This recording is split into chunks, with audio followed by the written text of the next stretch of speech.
Hello dear students, we are moving on to the next chapter of the Constitution of India. Today we shall discuss the salient features of the Indian Constitution. We know that the British Constitution is an unwritten constitution. Britain is ruled by conventions and precedents. Of course, a country that is having very long history of democracy can be ruled by conventions and precedents. We know that the American Constitution is a written constitution. So we know that the British Constitution is an unwritten constitution. Britain is ruled by conventions and precedences. The American Constitution is a written constitution. Now what about the Indian Constitution? The Indian Constitution is the lengthiest constitution in the world. It is the lengthiest constitution in the world. That is one of the salient features of the Indian Constitution. It is the lengthiest constitution in the world. It is an elaborate, comprehensive, detailed document on how to govern this country. So this is something that you have to keep in mind. The Indian Constitution is the lengthiest constitution in the world. I would like to tell you a few more points about this slide. When the Indian Constitution came into being on January 26, 1950, 395 articles.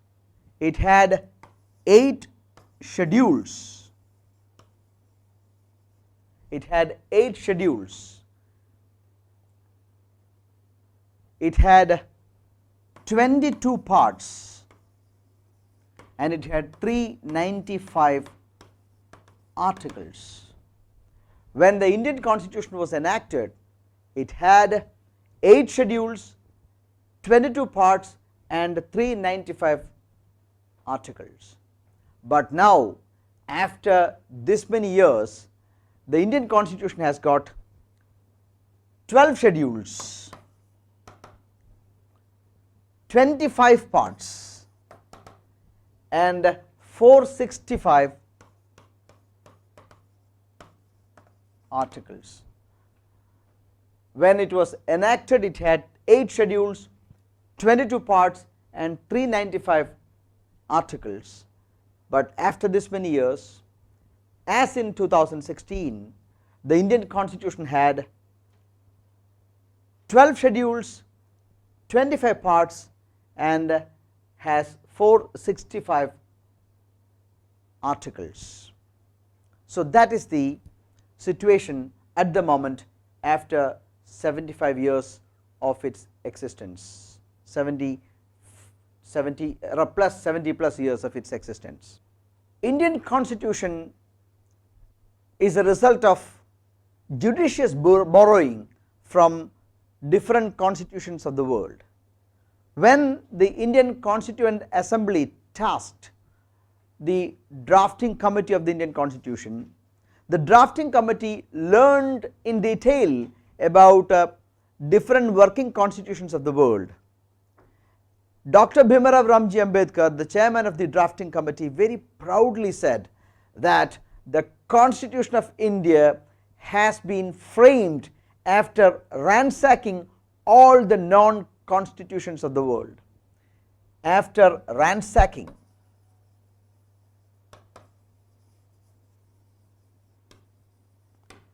all the constitutions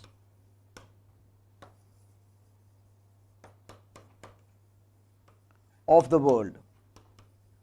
Who said this? It is said by none other than Dr. Bhimrao Ramji Ambedkar. The Constitution of India has been borrowed from different sources. Structure is borrowed from the Government of India Act of 1935. Critics of the Indian Constitution of India used to say that the Indian Constitution is a carbon copy of the Government of India Act 1935. The critics used to say that the Indian Constitution is a carbon copy of the Government of India Act 1935. So the structure, the very structure of the Indian Constitution is a clear-cut borrowing from the Government of India Act 1935. The rule of law, the idea of the rule of law is borrowed from Britain.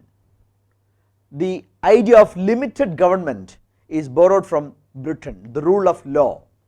Fundamental rights, in the upcoming chapters we will learn about fundamental rights.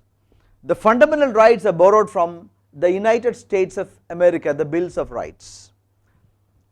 The directive principles of state policy, that also we shall learn in the chapters to come. The idea of the directive principles are borrowed from, the idea is borrowed from the Irish Constitution. As I told you, the structural part of the Indian Constitution is borrowed from the Government of India Act 1935. The philosophical part of the Indian Constitution, philosophical part means the idea of fundamental rights, the idea of directive principles of state policy, these are all borrowed from the American Constitution and the Irish Constitution respectively. The fundamental rights, the idea of fundamental rights is borrowed from the American Constitution. The idea of directive principles of state policy is borrowed from the Irish Constitution. So fundamental rights are borrowed from America, directive principles are borrowed from the Irish Constitution. The idea of cabinet ruling is borrowed from Britain. The idea of cabinet ruling is borrowed from Britain. The cabinet, the relations between the parliament, the executive and the legislature, the cabinet ruling, the collective responsibility, the idea of collective responsibility, these are all borrowed from the British Constitution. I shall tell you briefly about the relationship of executive and legislature. Listen, it is called the wheel within the wheel concept. What is that? From the outer wheel of legislature, the inner wheel of the executive is derived. That is what is called the wheel within the wheel concept. We know that we elect our parliamentarians, we elect directly the members of Indian Parliament, Lok Sabha, and indirectly elect the members of Rajya Sabha. So they make the legislature, the parliament. It is from the legislature that we carve out the executive, meaning the union cabinet, the prime minister and his cabinet. So this idea of the wheel within the wheel concept is borrowed from Britain. Another salient feature of the Indian Constitution is that it is both rigid and flexible. So we should understand what is a rigid constitution and what is a flexible constitution. The rigidity and flexibility of a constitution is dependent on how easily or how difficult can it be amended. So it mostly speaks about the amendability of the Indian Constitution. The Constitution of India is both rigid and flexible. A rigid constitution is one which is very difficult to amend. Example, the American Constitution. American Constitution is a very rigid constitution. It cannot be amended that easily. But the British Constitution is a flexible constitution. A flexible constitution, on the other hand, is a one that can be amended in the same manner as ordinary laws are made. Listen, the Indian Parliament can make new laws, can amend any existing law, or can even amend the constitution. The Indian Constitution has given the authority to the Indian Parliament. So the Indian Parliament has the capacity to make new laws or amend any existing laws, or can amend even the constitution. There is no constituent assembly required to make to amend the constitution. Rather, the power is entrusted with the parliament itself. So what are the authorities of the Indian Parliament? It can make new laws, it can amend any existing law, or it can amend even the constitution. So this, in this manner, we are more like British than the American way. The rigidity of the American nature is there. the flexibility of British constitution is also there. So we can say that Indian constitution is both rigid and flexible at the same time. The Indian constitution is neither flexible nor rigid, rather it is a blend, it is a synthesis of both. Article 368, very important. Article 368 of the Indian constitution speaks about the amendability of the Indian constitution. It is the Article 368 that grants powers to the Parliament to amend the constitution.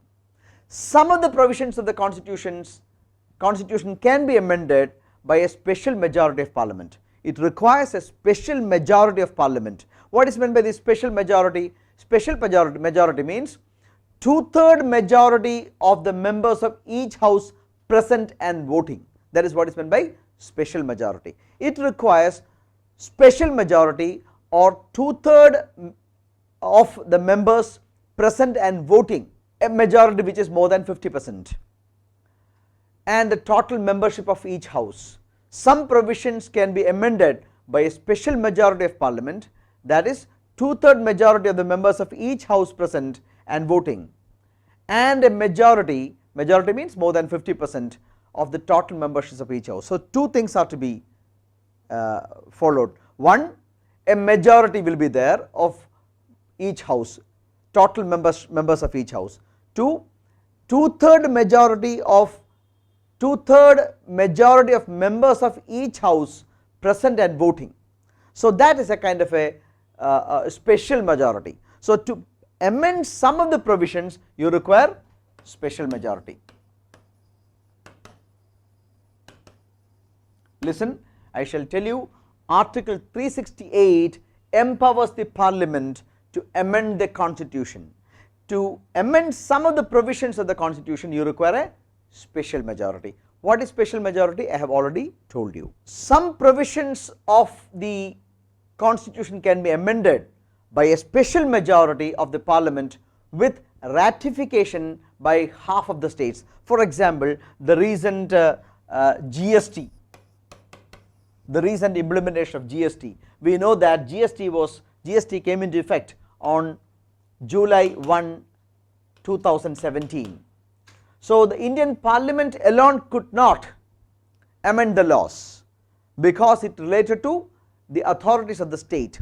So to amend certain provisions of the Indian Constitution, a special majority of the Parliament plus ratification by more than half the states are required. One, the Parliament has to pass the amendment with special majority plus more than half the states, or not more, half the states must ratify, then only such amendment will have a validity. But on the other hand, certain provisions can be amended, like Parliament makes laws by a simple majority. Some provisions of the constitution can be amended by simple majority of Parliament in the manner of ordinary legislative process. So these amendments factually do not come under Article 368. So I shall make the summary. The summary is this, that Indian Constitution is both rigid and flexible.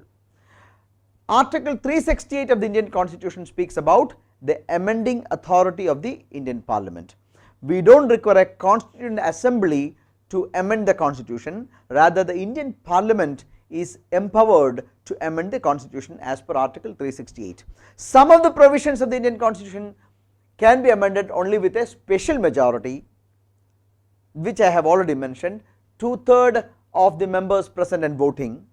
Some provisions can be amended with special majority with ratification of 50% of the states, but some other provisions can be amended by ordinary majority of Parliament or as any other ordinary legislative process. As a new law is made, some of the provisions can be amended. So we can say that Indian Constitution is both rigid and flexible. The next feature that we are going to discuss is the quasi-federalism. Indian Constitution, the founding fathers of the Indian Constitution envisaged federalism or federal system with a unitary bias. Nowhere in the Indian constitution it is said that India is a federal state, a federal republic, but India is called a union of states. But the idea, the constitutional founding fathers have really wanted it to be a kind of a federal state. What are the traits of a federal republic? We shall speak about that. So usually a federation has got two governments. One is two governments. We have got two governments, the central government and the state government. Federalism, this is one classical trait of federalism, two governments. India is ruled by the central government and the state government. Second, a written constitution. These are the traits of federalism. Written constitution. First is two governments, second is written constitution. 3, supremacy of the constitution. The constitution is supreme. Supremacy of the constitution. These are all traits of a federal government. Rigidity of the constitution. Rigidity of the constitution. Independent judiciary. Independence of judiciary. And 6th, bicameralism. Bicameral. Listen, these are the different traits of federalism. So a federal government or federal constitution envisages two governments, it will have a written constitution, supremacy of the constitution is supreme, rigidity of the constitution is very difficult to amend, independence of judiciary, and bicameralism. These are the things that are envisaged in a federalism, But India is a kind of federalism with unitary bias. We can say that India is a federal system, India is following a federal system with a unitary bias, meaning at ordinary times we give weightage to federalism, but at special circumstances we go for a highly powerful centralized unitary authority, that is what is called unitary bias. We know that America is a classic federalism, and we know that Britain is a classic unitary system. So British system is unitary and the American system is federal. What is India system? It is called quasi-federalism, meaning most of the time we keep our federal character, but at times we become highly unitary. So these are the traits of federal character. And what are the traits of unitary character? We shall discuss that. This is the federal character. What are the unitary character? We shall discuss. Then you will understand why is it called a blend of both federalism and unitary. The Indian constitution contains a large number of unitary non-federal features. What are they? 1, strong central government. Strong central government. This is the trait of a classical unitary state. The next is single citizenship.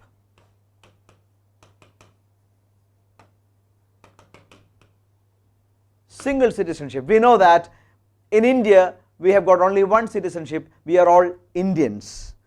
I belong to the state of Kerala, but I don't have any Kerala citizenry, I am an Indian citizen. Flexibility of the constitution.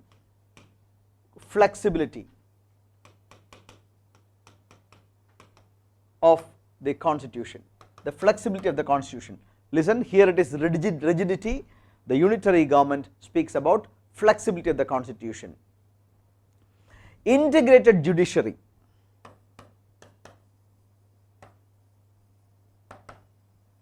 Here it is supreme judiciary. All India services. All India services. We know about IAS, IPS, IFS. These are all India services. And emergency provisions. Emergency provisions. These are all classical traits of a unitary government. So if you read this And if you read this, you will understand why India is called a mix of both, a mix of federalism and a mix of unitary. I shall speak once again. What are the federal traits?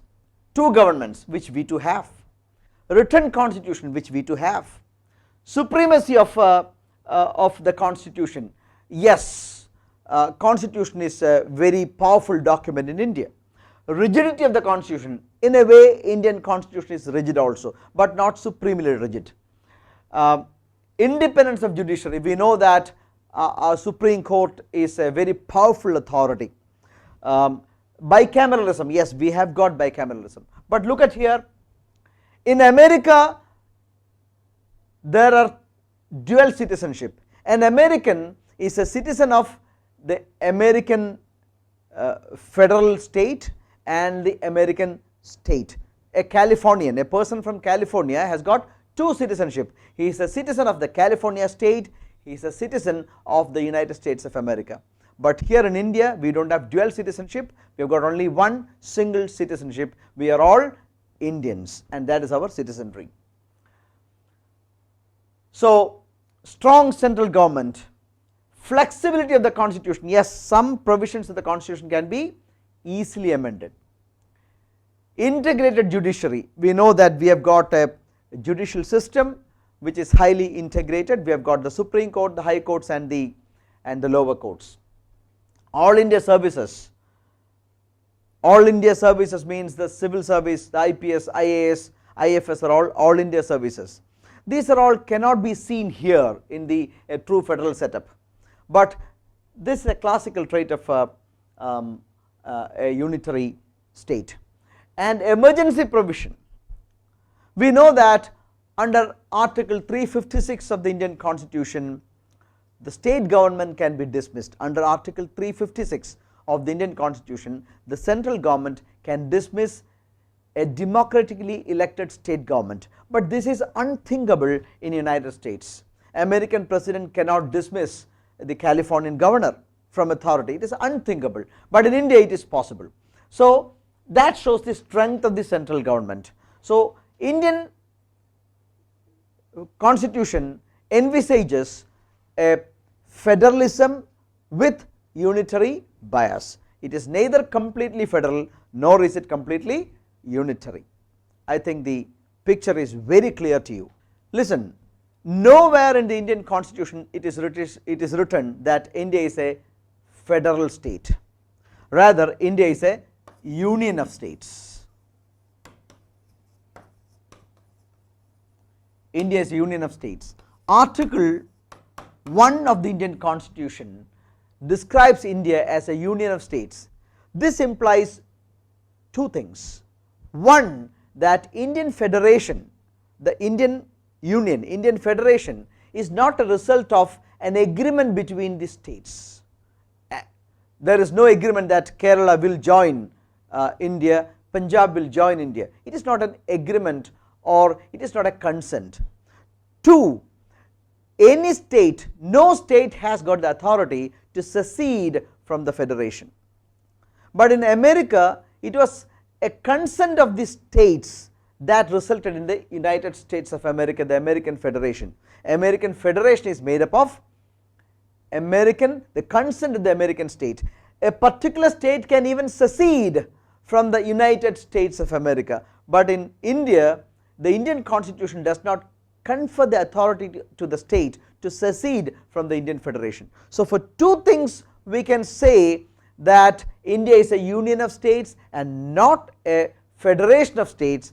What are they? One, Indian Union is made up not of consent or agreement or mutual agreement of the states. Two, an Indian state cannot secede from the Indian Federation. For these two reasons we can say that India is not an absolute federation, rather it is described in the Constitution itself as the union of states. Article 1 of the Indian Constitution describes India as a union of states. This slide speaks about another feature of the Indian Constitution, parliamentary form of government. Listen, when Indian Constitution was written, the choice of the founding fathers of the Indian Constitution was to go either the American way or the British way. We have moved mostly towards the British way rather than the American way. The Constitution of India has opted for the British parliamentary system than the American presidential system. There are two major types of democracies in the world. One is called the parliamentary form of government, the other is the presidential form of government. America is a presidential form of democracy, while Britain is a parliamentary form of democracy. We opted for the parliamentary form of democracy. So now what is this Indian parliamentary system? We follow the British Westminster form of government. What are the characters of the Westminster form of government? It is a responsible government.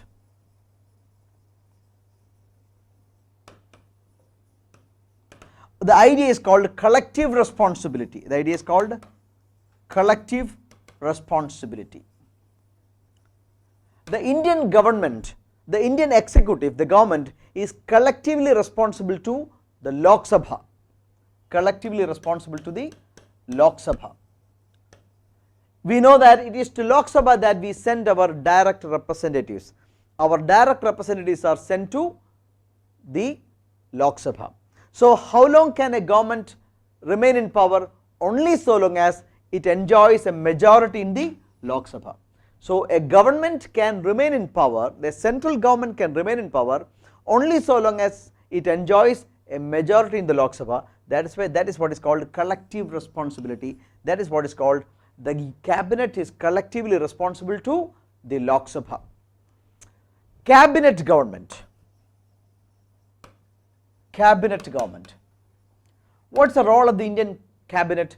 The role of the Indian cabinet, headed by the Prime Minister, is to advise the President of India to rule the country. So what's the idea? The idea is that the President is ruling the country. We know that the de facto authority, the real authority is the Prime Minister, but the Constitution envisages it differently. India is ruled by whom? The President. India is ruled by the President at the advice of the Council of Ministers,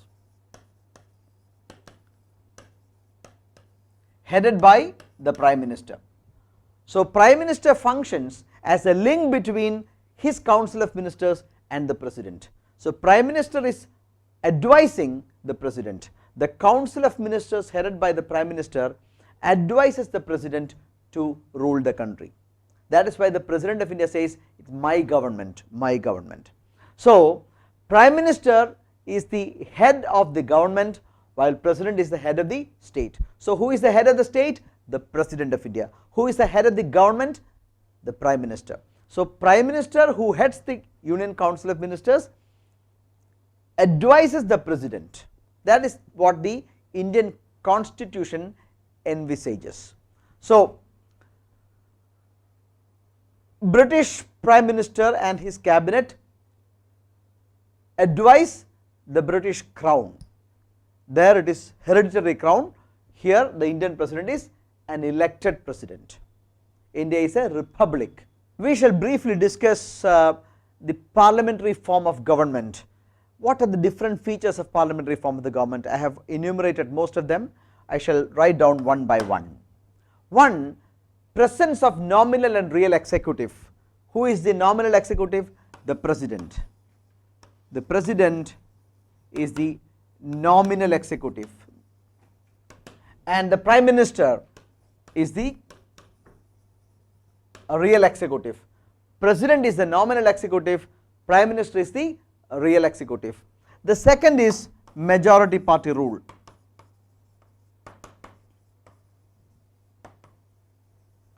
Majority party rule. The third I have already told you, collective responsibility.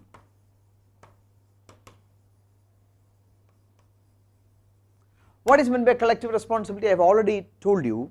The Indian government, the central government, is collectively responsible to the Lok Sabha.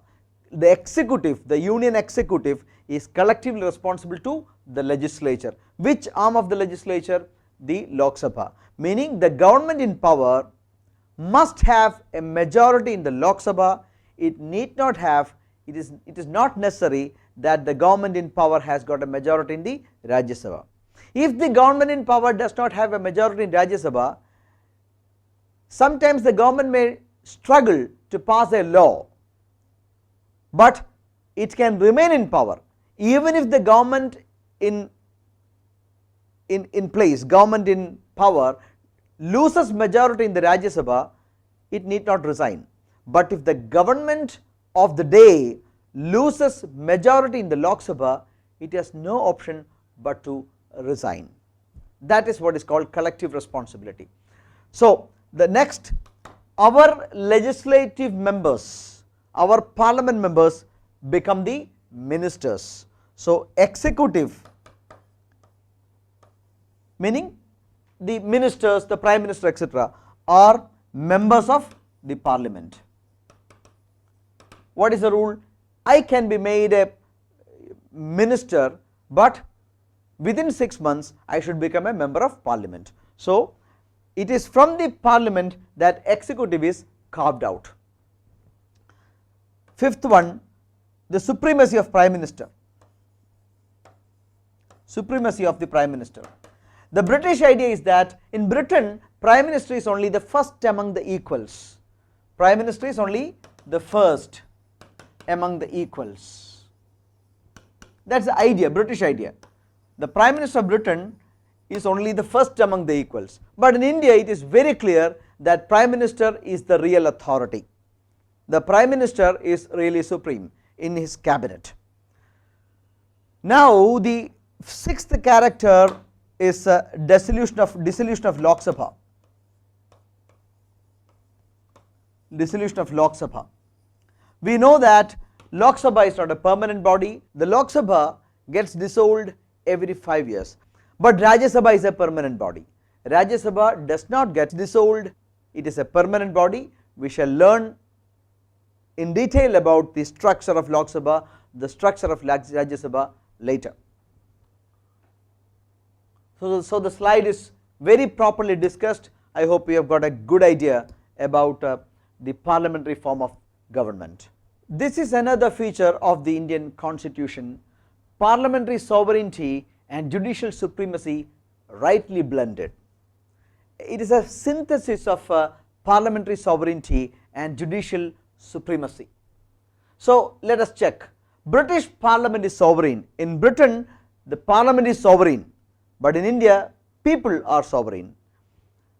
In USA, the courts are supreme, but in India, courts definitely have authority, very big authority, but it is a nice balance between the legislature and judiciary that exists in India.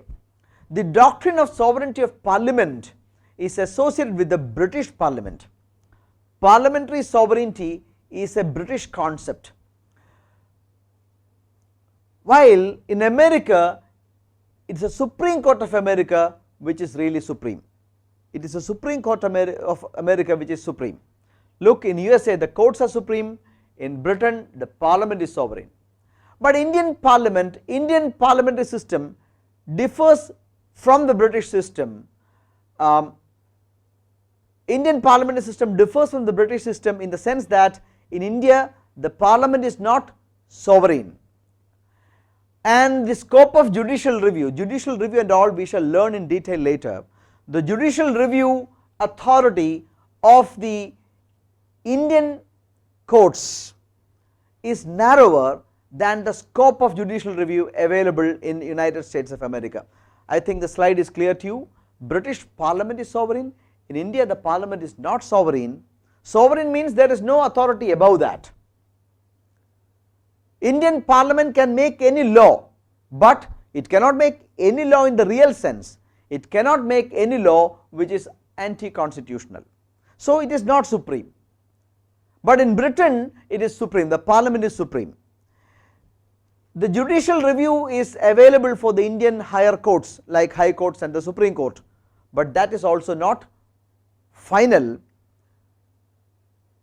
It is subject to review by the legislature most of the times. But in America, American Supreme Court has got broader powers. much more powers than what is available, what are available to Indian Supreme Court and High Courts. The independence of judiciary. The Supreme Court of India is the apex court. We know that the highest court is the Supreme Court of India. At the top it is the Supreme Court. Under the Supreme Court comes the High Courts of the state, High Courts. Now under the High Courts come the district courts. So these two are called higher judiciary and this is called the lower judiciary. The Supreme Court of India stands at the top of the integrated judicial system that the Indian Constitution envisages. Below it, below the Supreme Court of India comes the High Court at the state level, and under the High Court there is a hierarchy of subordinate courts, that is the district courts and the lower courts. The district courts and the lower courts come. This is a hierarchy of Indian courts. On the top it is a Supreme Court, at the state level it is a High Court and the subordinate courts.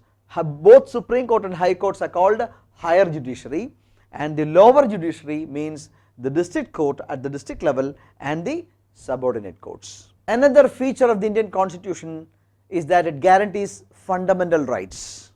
Fundamental rights are constitutional rights, rights guaranteed by none other than the Constitution. We know that we enjoy two types of rights. One set is called the fundamental rights, the other is called legal rights. Fundamental rights are guaranteed by the Indian Constitution itself, while the legal rights are guaranteed by ordinary courts of law.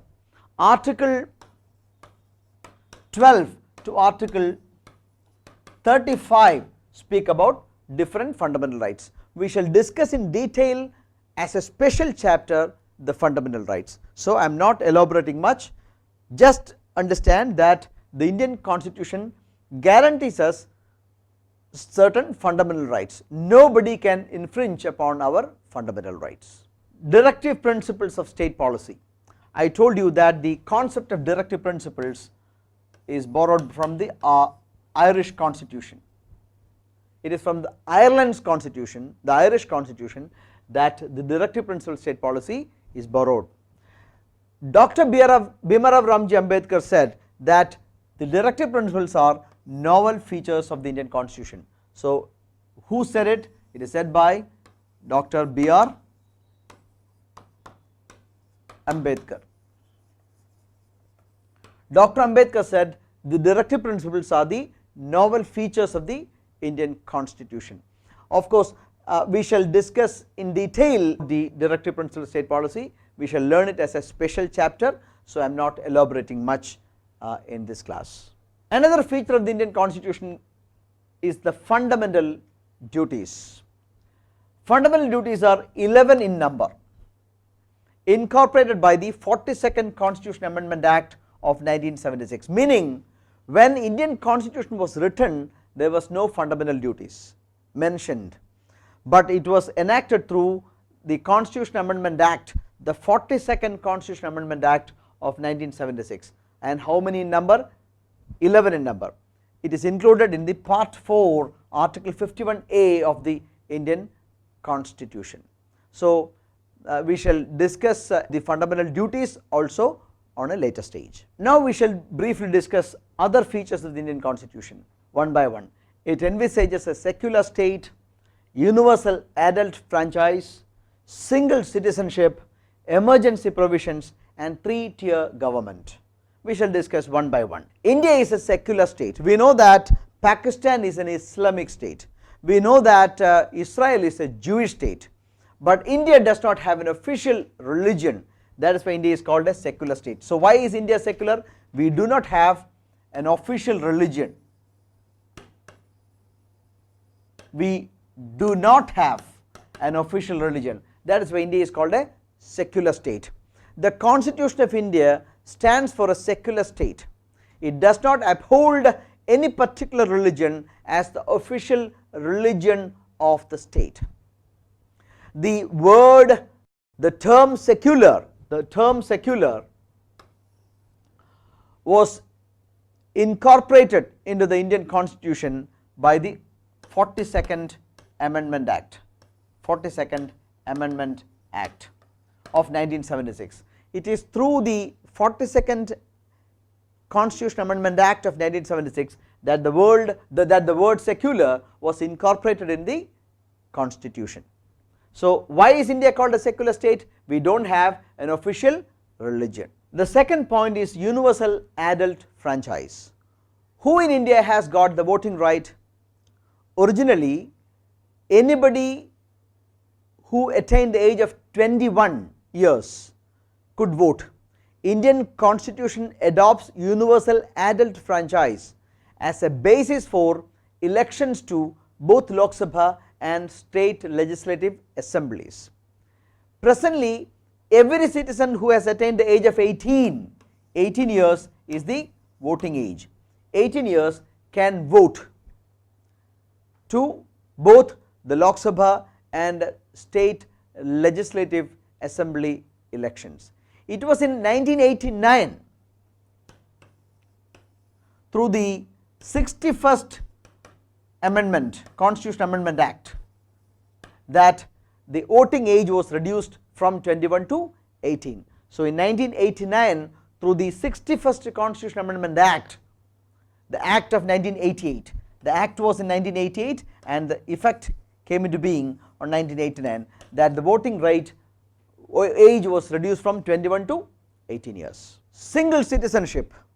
I told you already that we all are Indians, we do not have state citizenship. In United States, one can be a citizen of the state, say of California, and he is a citizen of the United States of America also. But in India, we have only one citizenship, that is called, we are the citizens of India. Emergency provisions. The Indian Constitution envisages emergency provisions. We shall discuss in detail about emergency provisions. We shall discuss in detail about Article 356, Article 365, Article 352, etc., that call for emergency. It is a provision given by the Constitution to the President of India to deal with extraordinary situations. It is unthinkable in the United States of America that a democratically elected state government is dismissed by the central government, but it is a possibility in India. Another feature is a three-tier government that the Constitution envisages. When the Constitution was drafted and enacted, the Constitution envisaged two types of government, the central government and the state governments. The central government, the national government, and the governments at the state level.